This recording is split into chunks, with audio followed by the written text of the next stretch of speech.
percaya Tuhan bahwa Engkau adalah harapan kami yang sesungguhnya. Jika kami sudah masuki di bulan Juli, kami percaya bahwa bulan-bulan sebelumnya Tuhan sudah memimpin kami, dan kami percaya menjalani bulan ini, maka Tuhan yang sama, kuasa yang sama akan terus menolong kami. Terpujilah nama-Mu, kami siap dengan firman-Mu. Urapi hamba-Mu, urapi setiap jemaat-Mu yang sudah hadir pada saat ini. Di dalam nama Tuhan Yesus Kristus, kami siap dengan firman-Mu. Haleluya, haleluya, amin.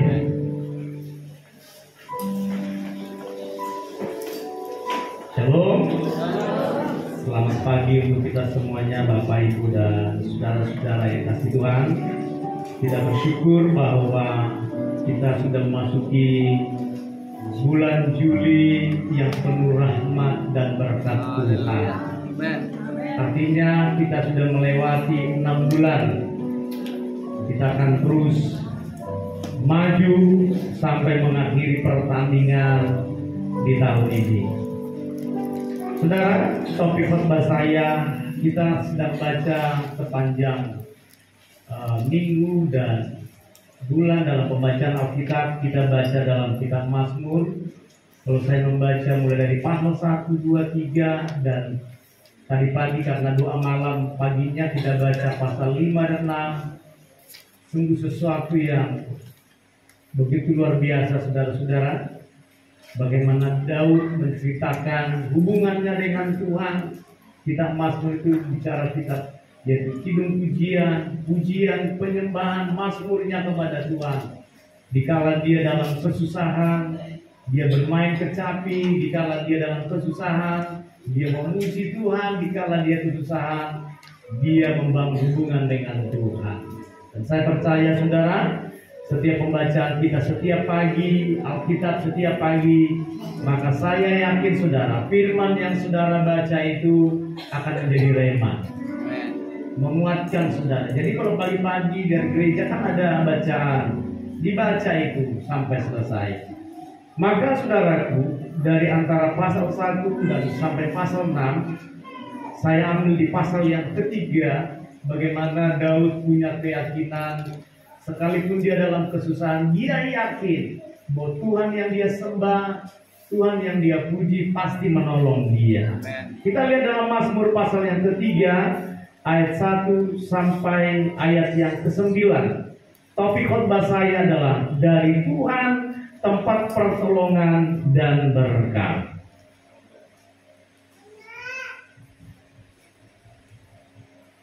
Kita baca secara bergantian, saudara. Nyanyian pagi dalam menghadapi musik. Mazmur Daud. Mazmur 3 ayat 1 sampai 9. Mazmur Daud ketika ia lari dari Absalom anaknya. Ya Tuhan, betapa banyaknya lawanku, banyak orang yang bangkit menyerang aku. Banyak orang yang berkata tentang aku, baginya tidak ada pertolongan daripada Allah. Tetapi Engkau Tuhan adalah Isa yang melindungi aku. Engkaulah kemuliaanku dan yang mengangkat kepalaku. Dengan nyaring aku berseru kepada Tuhan, dan Ia menjawab aku dari gunungnya yang kudus. Aku membaringkan diri lalu tidur. Aku bangun sebab Tuhan menopang aku. Aku tidak takut kepada puluhan ribu orang yang siap mengepung aku. Bangkitlah Tuhan, tolonglah aku, ya Allahku. Ya Engkau telah memukul rahang semua musuhku dan mematahkan gigi orang-orang fasik. Dari Tuhan datang pertolongan, berkat-Mu atas umat-Mu. Inilah topik saya, saudaraku, bahwa dari Tuhan tempat pertolongan dan berkat, bukan dari siapa-siapa. Saudara, latar belakang dari penulisan ini adalah kisah Daud. Kita kenal, kita tahu kisah Daud, bagaimana Tuhan mengangkat dia menjadi seorang raja. Dari sekian saudara-saudara, dari sekian banyaknya saudara-saudaranya, kalau dilihat dari fisik, dilihat dari tubuh dan semuanya, Daud tidak masuk nominasi.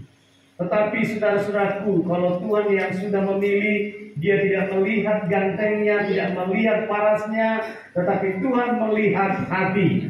Daud memiliki hati yang tulus.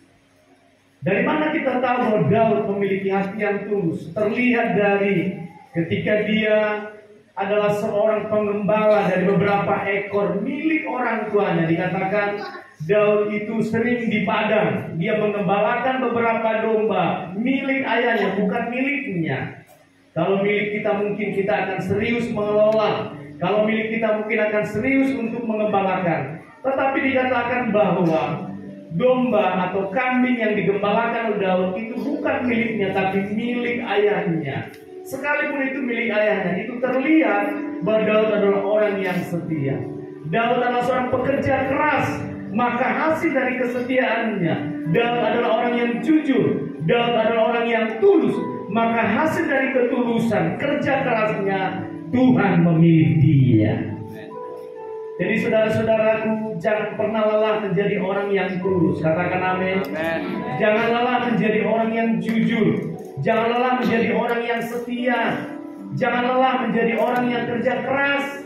Jangan membandingkan dirimu dengan orang lain dan berkata orang itu tidak tulus, tapi sepertinya diberkati. Orang itu tidak pernah ke gereja, tapi sepertinya dia diberkati. Orang itu tidak kerja keras, tapi sepertinya baik-baik saja. Saya berkata kepada saudaraku, firman Tuhan jelas bahwa hanya orang-orang yang tulus dan setia, dan pada akhirnya mereka akan tahan dalam penghakiman. Jadi jangan sampai, udahlah saya ikut saja, nggak usah setia, nggak usah tulus. Ingat saudaraku, yang menentukan bukan di awal, tapi yang menentukan adalah akhirnya. Kalau kita lihat saudaraku, apa sih yang menjadi pergumulan Daud? Kalau kita lihat dari doanya, dari pembacaan kita, dia adalah raja. Daud adalah raja Israel yang sangat disegani pada waktu itu oleh Israel. Bahkan dia juga adalah orang yang sangat ditakuti oleh bangsa-bangsa lain. Dia disegani oleh bangsanya dan dia ditakuti oleh bangsa-bangsa lain, termasuk ada Filistin dan daerah-daerah lain dan bangsa lain.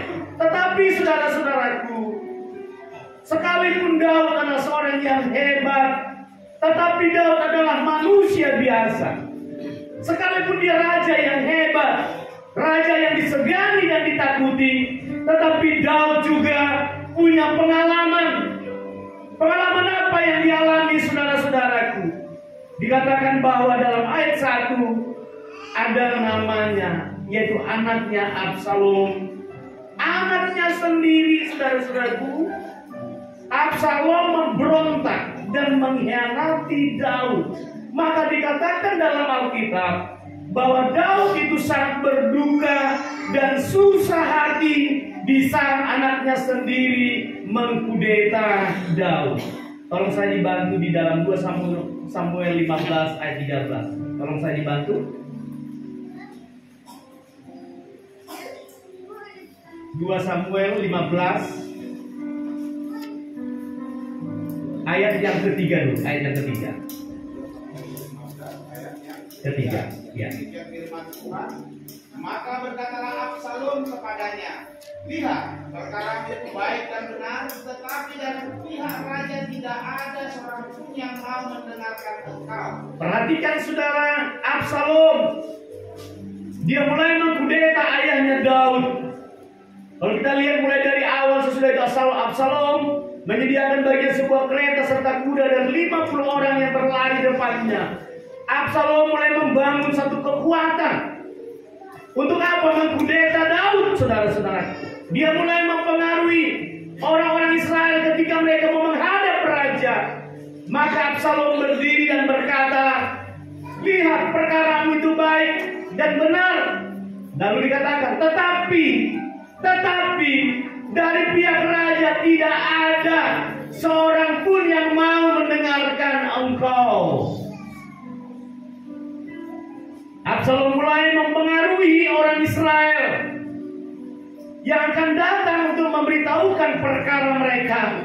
Tapi Absalom sudah mengambil satu kesimpulan bahwa perkaranya baik. Kalau nggak perkara, ngapain dia datang ke raja?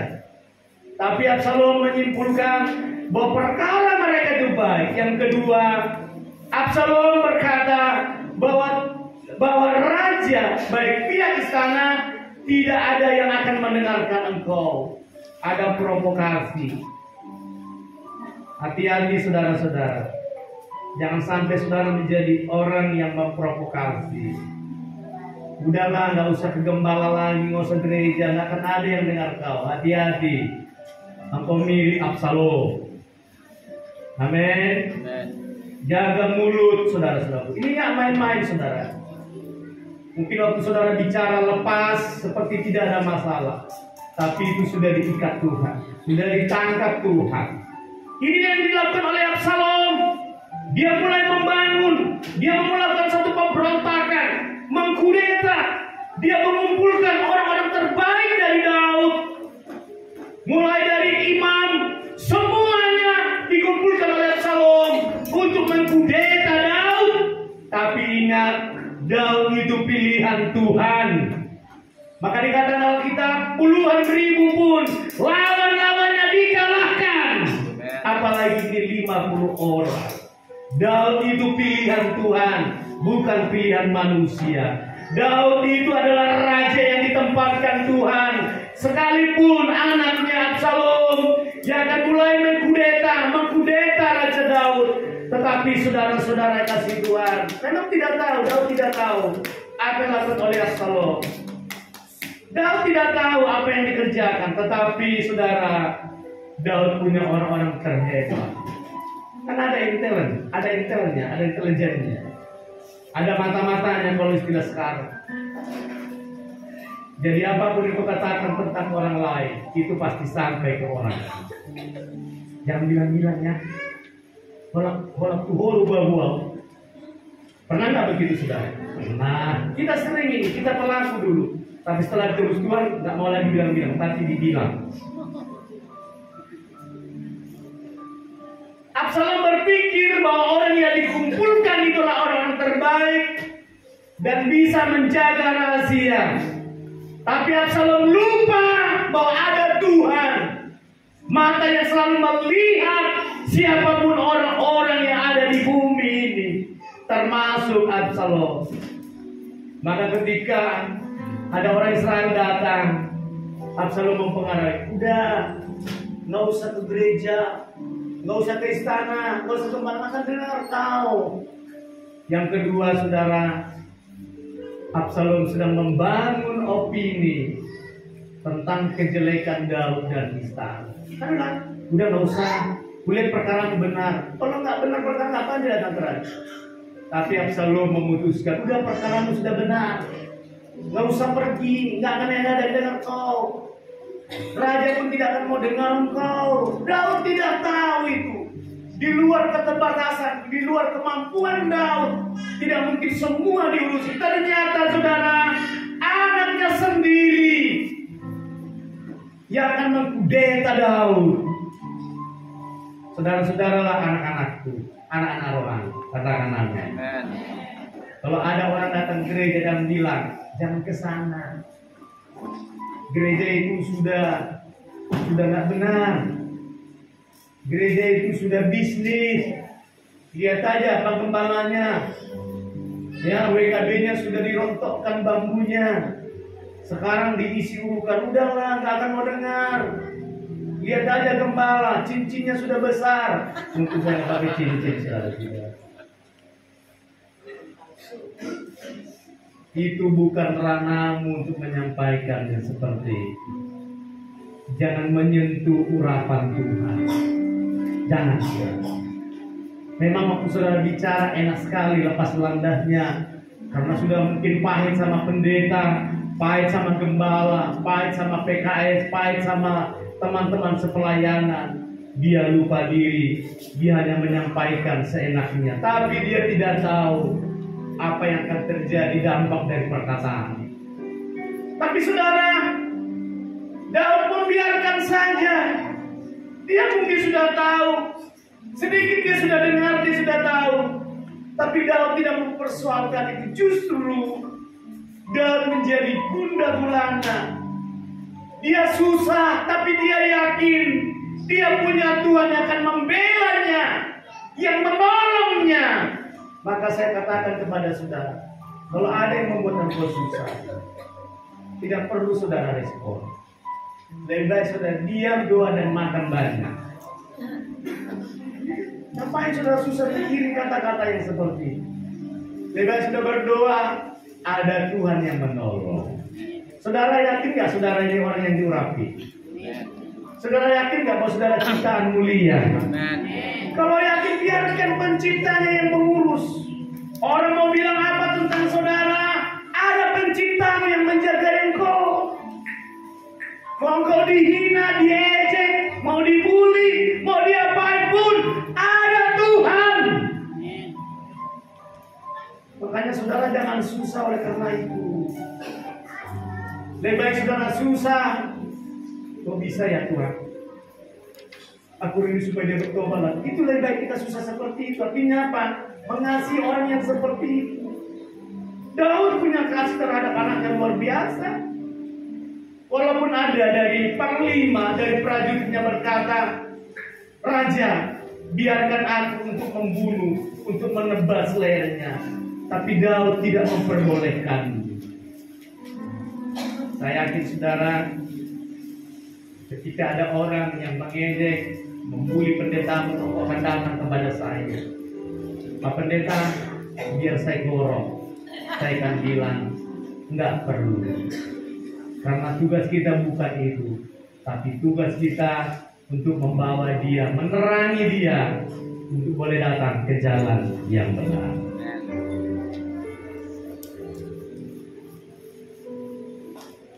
Apa yang dilakukan oleh Daud dalam pembacaan Mazmur pasal yang ketiga?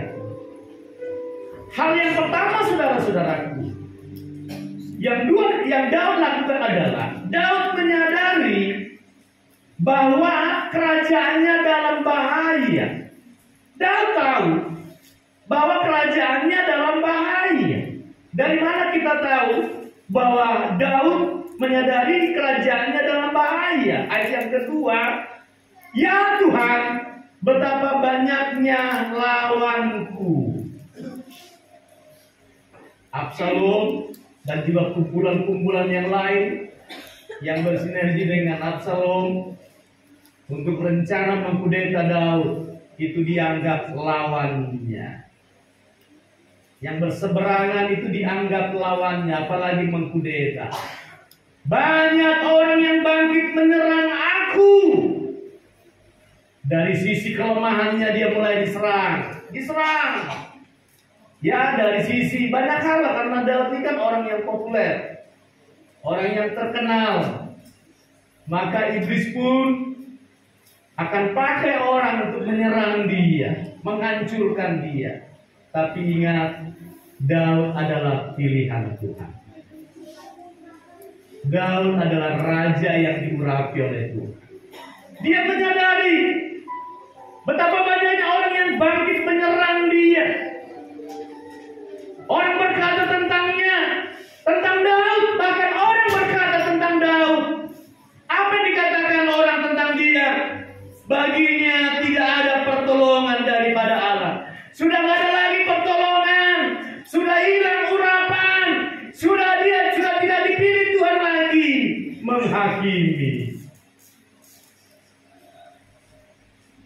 Tuhan sangat mengasihi Daud, sekalipun Daud punya kelemahan, punya kekurangan, tapi hatinya Daud sangat condong kepada Tuhan.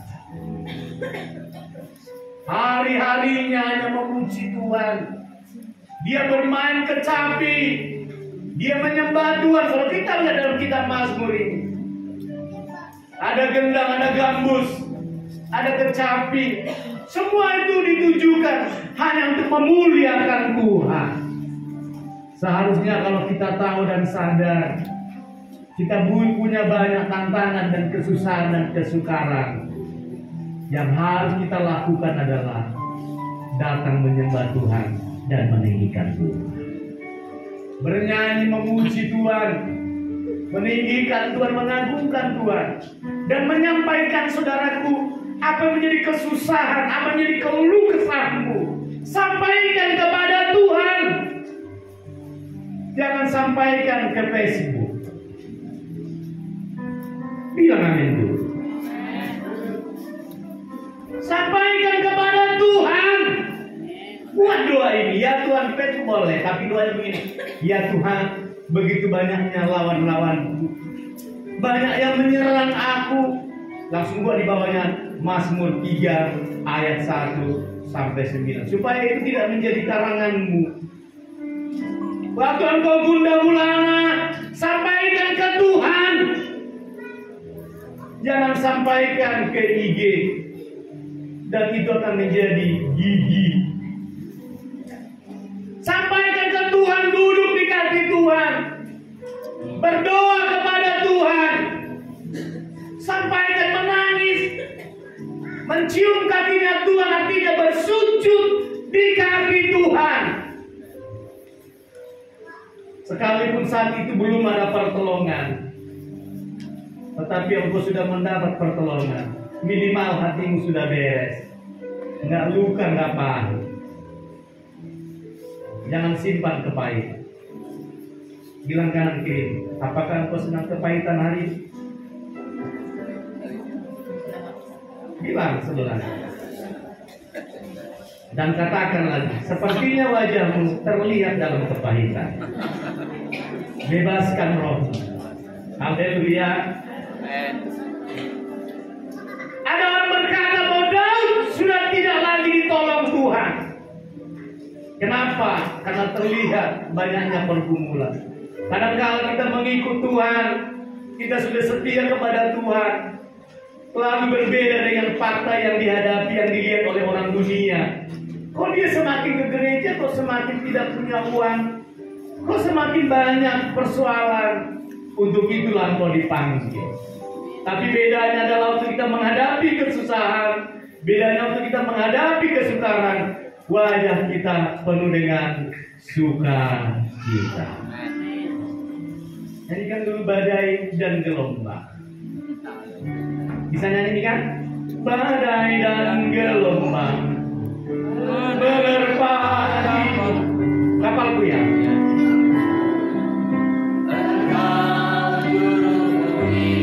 Dari awal dulu, dari awal. Badai dan gelombang. 1, 2, 3 ya.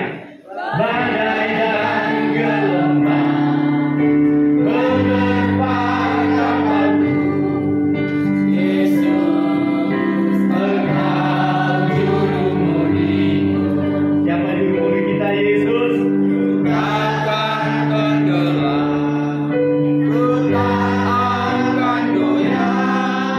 Yesus menopang hidupku. Jadi Yesus itu penopang hidup kita.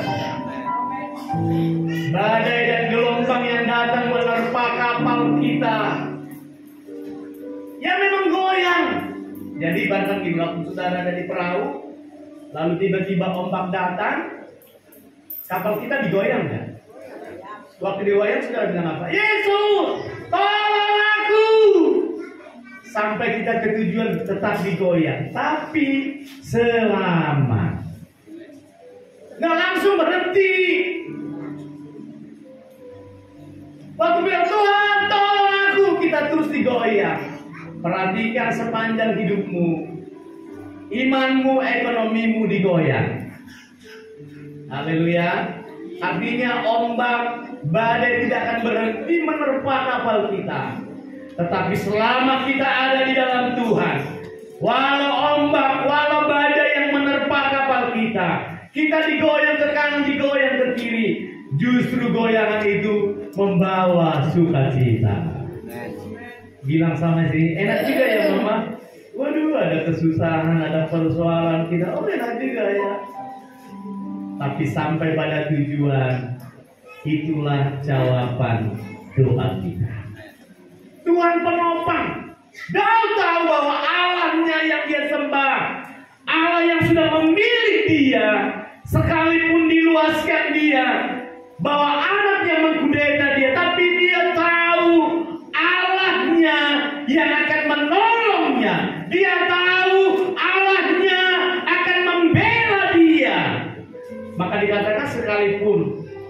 puluhan ribu yang mengepung dia tidak pernah takut sebab Tuhan menjadi penolong. Yang kedua saudara, Daud meyakini bahwa Tuhan adalah tempat pertolongannya. Saudara yakin bahwa Tuhan adalah tempat pertolonganmu?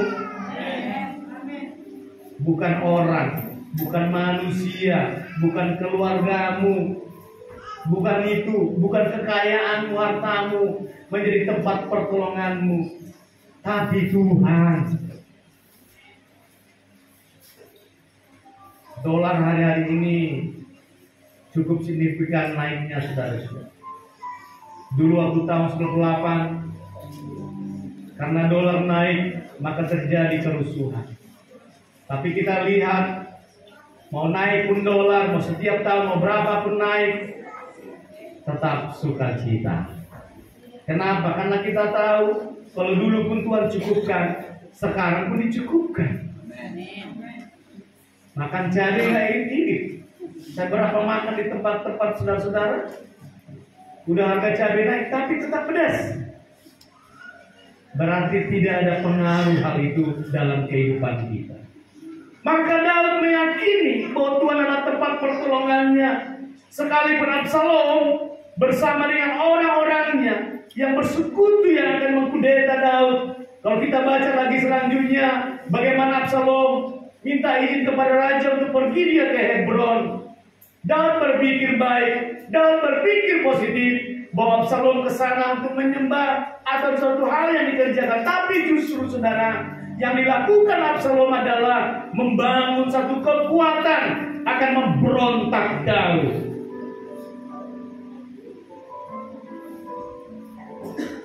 Jangan lakukan itu kepada perusahaan di mana kau bekerja. Haleluya. Kalau ada di pekerjaanmu, di perusahaanmu, ada mungkin coba-coba ingin mengkudeta, memberontak pemimpin dan perusahaan di sana, saudara bertobat. Jangan ikut-ikutan. Atau mungkin di mana kau bekerja saat ini, kalau sekarang namanya ibu somang ya, benar ya, ibu somang ya, ibu somang. Atau bosmu, kalau ada orang yang coba-coba mulai membangun opini yang tidak baik tentang orang itu, atau saudara sebagai guru membangun opini tentang kepala sekolahmu, itu bukan urusanmu. Urusanmu adalah mata pelajaran yang dipercayakan kepadamu. Jangan ikut-ikutan, saudara-saudara. Itu harus jauh dari kita, supaya kita tidak terhamili, supaya kita tidak berdosa. Maka anak-anak Tuhan harus bisa menjaga itu. Kalau ada orang berkata miring tentang orang lain, saudara nasihati dia. Janganlah, biarkan Tuhan yang menjadi hakim. Haleluya. Kalau ada orang datang mulai ngomong sama saudara, jangan. Ya baik, itu ciptaan Tuhan. Biarkan saja. Biar Tuhan yang berperkara. Jangan saudara ikut nimbrung. Haleluya. Jangan ikut nimbrung. Saudara ikut menjadi bumbu, mungkin menjadi garam, menjadi lada, menjadi cabai, menjadi lengkuas, atau menjadi kulit jeruk supaya lebih harum. Yang dibuli itu jadi harum. Akhirnya jadi enak. Kalau untuk gabung kan jadi enak. Saudara keluar dari zona itu. Saudara sebagai anak Tuhan yang kuat imannya berkata, jangan ngomongin orang.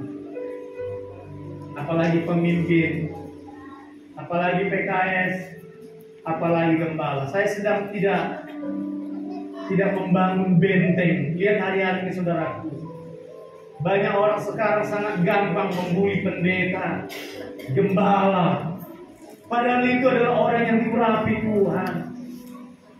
Jangan sampai saudara ikut-ikutan. Haleluya. Itu bukan urusanmu. Ingat Lucifer, bagaimana dia mengkudeta Tuhan. Dia dipercaya menjadi pemimpin pujian, malaikat yang hebat pada waktu, tapi dia menjadi tinggi hati. Dia berpikir dia bisa meraih tahta Tuhan, dia bisa mengkudeta Tuhan. Tapi Lucifer pada akhirnya apa? dijatuhkan. Jadi jangan lihat awalnya, endingnya. Kalau saya lakukan ini, kalau saya kerjakan ini, akhirnya gimana? Maka sebagai anak Tuhan jemaat di kampung sawah, saudara berkata, udah doakanlah. Kita doakan. Mungkin saudara dengar hal-hal yang mirip. Saudara bilang, ayo kita berdoa. Justru kita tugas kita berdoa. Jangan seperti orang dunia, orang lain, saudara-saudara. Dan saya percaya bahwa kita anak Tuhan akan belajar seperti Daud. Haleluya. Memang cara manusia berkata, aku punya lawan, sudah banyak yang menyerang aku. Tetapi yang kedua Daud berkata, saudaraku, tindakan Daud dalam menghadapi persoalan itu. Yang kedua tadi, Daud meyakini bahwa Tuhan adalah tempat pertolongannya. Bahwa dia berkata, Tuhan adalah perisai dan pelindungnya. Ayat 4, tetapi Engkau Tuhan adalah perisai yang melindungi aku. Engkaulah kemuliaanku dan yang mengangkat kepalaku. Daud yakin kalau Tuhan yang menetapkan, Tuhan yang memilih, Tuhan yang memanggil. Sekalipun banyak para musuhnya dan lawannya, ketika dia berdiam diri, maka Tuhan akan menolong Daud. Jadi jangan sampai bergeser iman kita, saudaraku. Tuhanlah kemuliaannya dan Tuhan yang akan menegakkan kepalanya. Dia sangat meyakini Tuhan. Sekalipun diizinkan kesusahan, diizinkan anaknya sendiri, Absalom mengkudeta dia, tapi Daud yakin sama Tuhan. Dia tidak yakin apa yang dilakukan oleh Absalom. Dia tidak yakin apa yang dilakukan oleh orang-orang lain yang bersama dengan Absalom. Tapi dia sangat yakin bahwa Tuhan pasti membela dia. Jadi jangan sesuatu saudara yakini kalau orang berkata, oh dia begini, jangan yakini saudara. Tapi kau yakin bahwa Tuhan yang akan menolong. Kemuliaannya itu akan tetap. Dan Tuhan akan menegakkan kepala Daud. Ya saudara, kenapa disinggung? Bahwa Tuhan akan menegakkan kepalanya. Sesuatu yang mungkin itu menjadi tamparan bagi Daud. Absalom anaknya sendiri mau menghancurkan kerajaan Daud. Siapa yang gak tunduk secara manusia? Dia menundukkan diri. Menundukkan, tapi dia berkata, Tuhan akan menegakkan kepalanya. Artinya masalah itu tidak dari anak saja, dari orang lain pun datang. Tapi kadang-kala persoalan itu bisa datang dari antara kita. Haleluya. Saya bilang tadi bahwa saudara adalah anak rohani saya. Amin. Amin.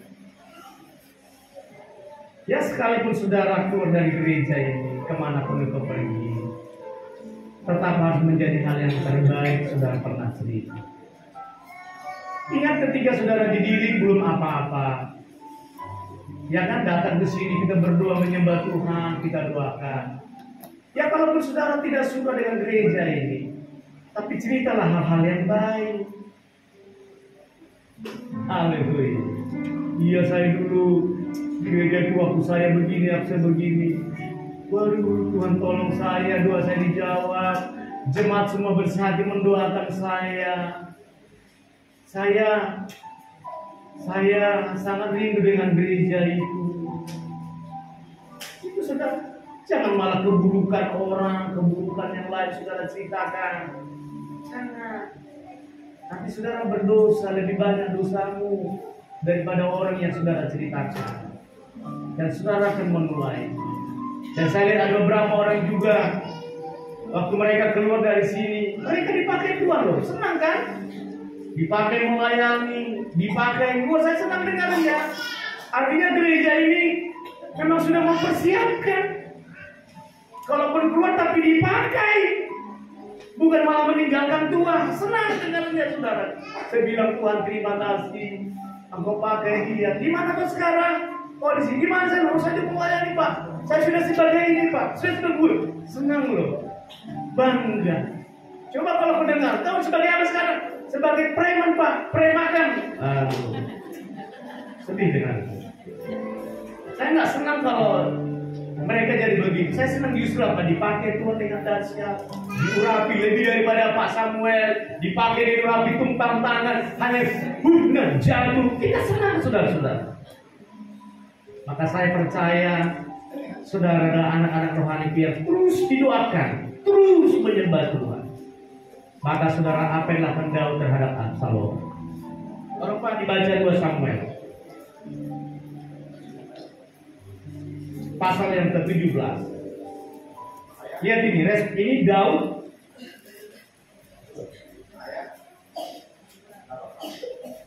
ayat yang ke-19. Ini ketika ada orang memberitahukan bahwa Absalom itu mati, lalu disampaikanlah kepada Daud. 2 Samuel 18 ayat 19. Silakan. Ya. Demikian firman Tuhan. Kemudian berkatalah Ahimaaz bin Zadok, biarlah aku berlari menyampaikan kabar baik itu kepada raja, bahwa Tuhan telah memberi keadilan kepadanya dengan melepaskan dia dari tangan musuhnya. Ya. Terus? Tetapi berkatalah Yoab kepadanya, pada hari ini bukan engkau yang menjadi pembawa kabar, pada hari lain boleh engkau menyampaikan kabar. Tetapi pada hari ini engkau tidak akan menyampaikan kabar karena anak raja sudah mati. Ayat 33.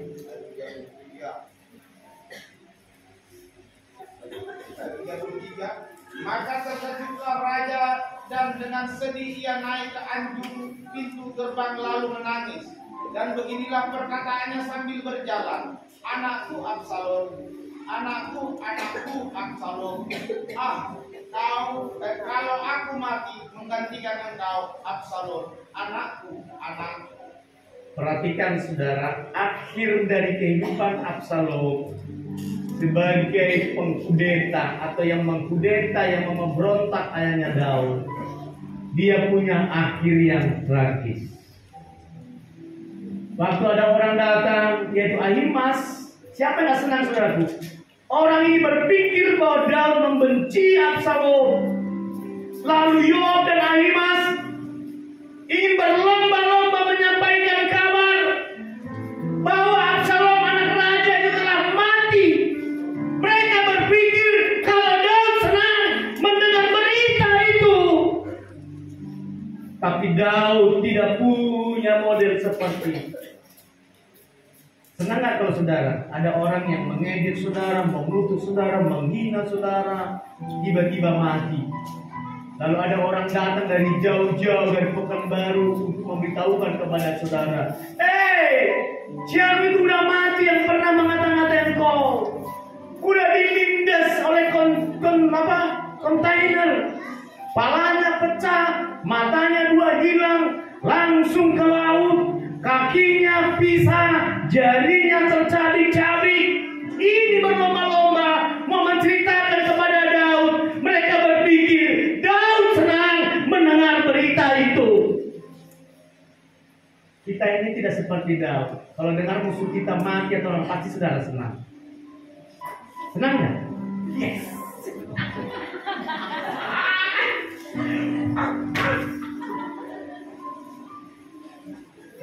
Mau lihatin mati Tuhan, mau lihatin, nunggu di pamati ibadah Tuhan, mau lihatin. Pura-pura kedengar tapi hatinya sambil makan sih. Daud nggak seperti itu.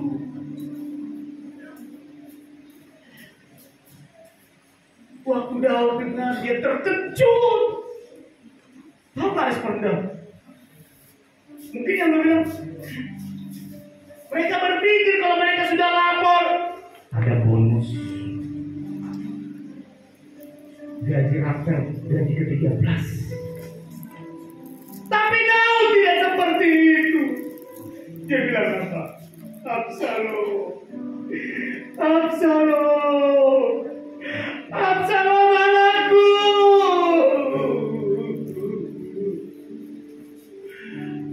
Daud ini berkali-kali saudara punya peran yang hebat. Daud itu tidak hanya raja yang nurapi, tapi dia juga pernah seperti apa itu? Orang gila menari-nari. ketika dia menghadapi musuh. Hebat ya. Tapi kali dalam kesusahannya, kesedihannya, Absalom, Absalom, anakku. Kalau sebaiknya, kalau seandainya, biarlah aku mati, jangan kau.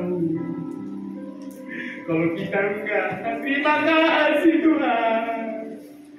Biarlah mati itu, nggak tahu diri itu.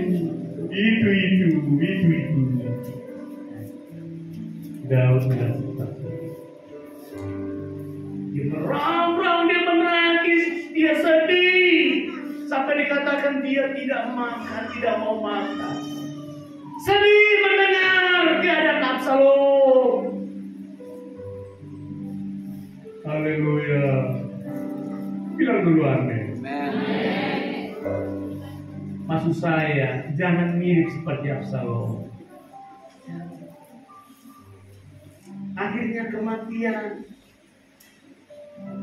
Kenapa? Dia udah menjamah rangannya, jubahnya Tuhan.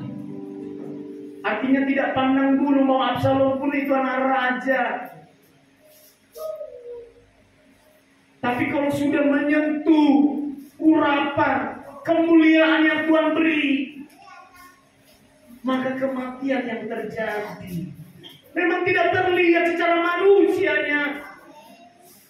Dia punya kelemahan, tapi tahukah saudara, ada Tuhan tidak melihat itu. Tuhan melihat hatinya yang selalu berbalik dan mau bertobat mencari Tuhan. Absalom, anakku. Bapak-bapak, jangan mengasihi anakmu ketika dia ranking 1.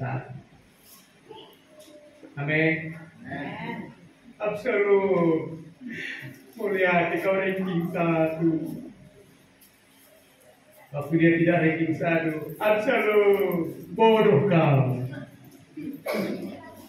Jangan begitu. Justru harus merangkul dia, memeluk dia. Dia punya sisi kelemahan, tapi dia juga punya sisi kelebihan. Itu anak siapa? Anakku. Kami juga sebagai gembala sangat sedih dan selalu berdoa. Kami tidak pernah berdua hal yang aneh. Selalu berdoa, Tuhan kembalikan dia. Pani Parende Tuhan kembalikan. Ada sebenarnya Pak Pani Parende. Pagi Dewi. Itu Pani Parende saya panggil. Pak John Roy tadi malam kami panggil Pak John Roy, kita doa. Ada Pak John Roy tadi? Wah, ada di belakang. Kami doa.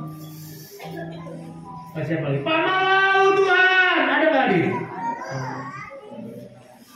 Pak Purba ujung Kerawang Tuhan, Bapak tadi malam. Pak Purba ujung Kerawang, Pak Purba Jangkrik, Pak Purba jual aili, Pak Purba banyak Pak Purba di sini bingung.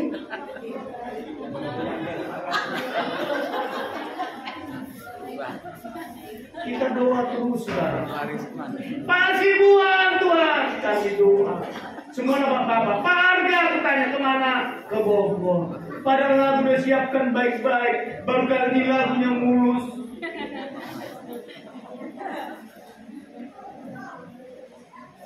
Coba kalau ini kita bangun dalam hati kita, sudah. Kalau ada yang salah, yang ini kita doa aja.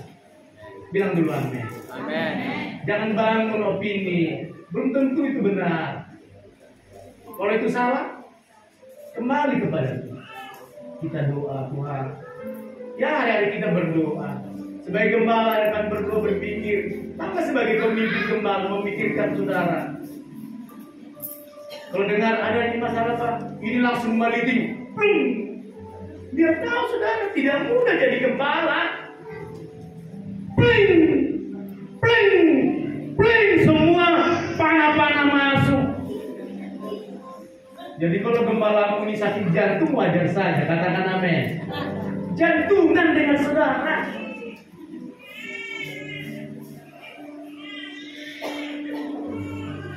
Kalau ibu gembala sekarang lagi memang ada gulanya, itu bersyukur karena dulu banyak minum gula. Tapi Daud meraung, Absalom, Absalom. Kalau ada anakmu seperti Absalom, justru harus menangisi dia, saudara.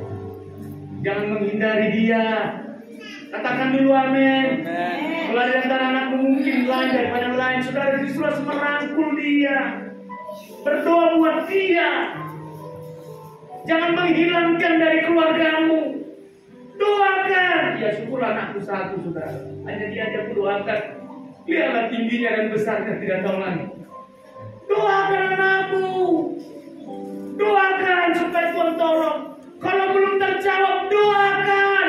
Doakan. Jangan mengejek dia di tengah orang banyak. Jangan menghina dia, mengata-ngatai anakmu pada orang lain. Anakmu tetap is the best. Amin, katakan orang tua.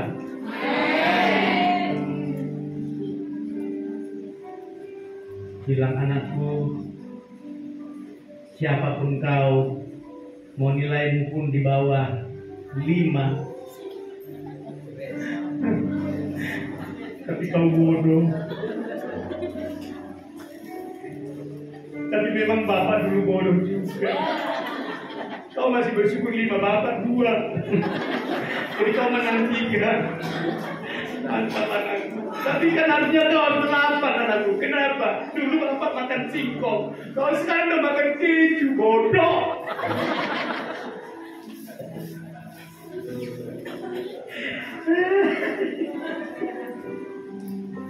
Haleluya. Makanya orang tua jangan sibuk ngurusin bisnis terus. Ajarin anaknya malam-malam. Amin. Kok nggak bilang amin? Jangan buat status terus. Anakmu nggak belajar, saudara buat status. Nang kono nang kene, arang nanti, buhana mawon, buhana mai. Anaknya bingung, 1 tambah 1 dibuat 50. Haleluya. Haleluya. Ajari dulu anak baru buat status. Jadi ajari anak baru naik status. Bilang berkata, puji Tuhan hari ini. Gini loh, status itu harus bisa menginspirasi orang. Hari ini aku sedang mengajari anakku.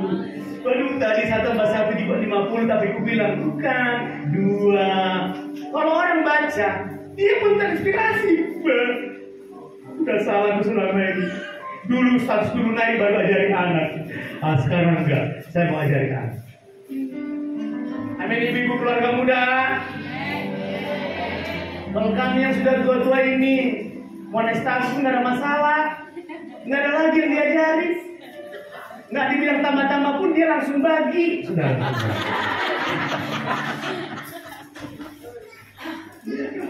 Jangan sampai anak, Pak, 2 tambah 2 berapa, Pak? Baca itu. Dia bingung mau baca apa, dia mau tes ayahnya sekolah lah dulu. Makanya ayah, ibu banyak belajar.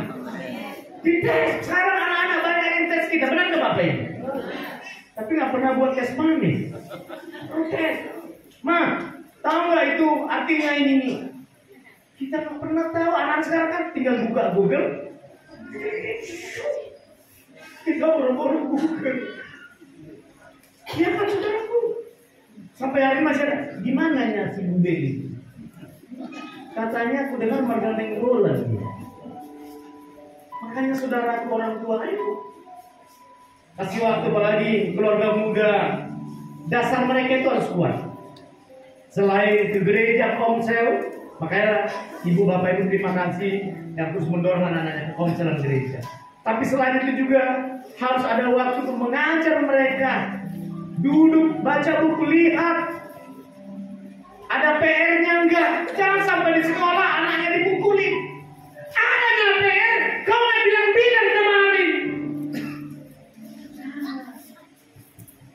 Orang tua harus mengasihi anaknya. Daud juga seperti itu. Dia tidak menyesali. Artinya dia tidak senang perlakuan. daripada Absalom. Tapi dia menangis. Dia sedih.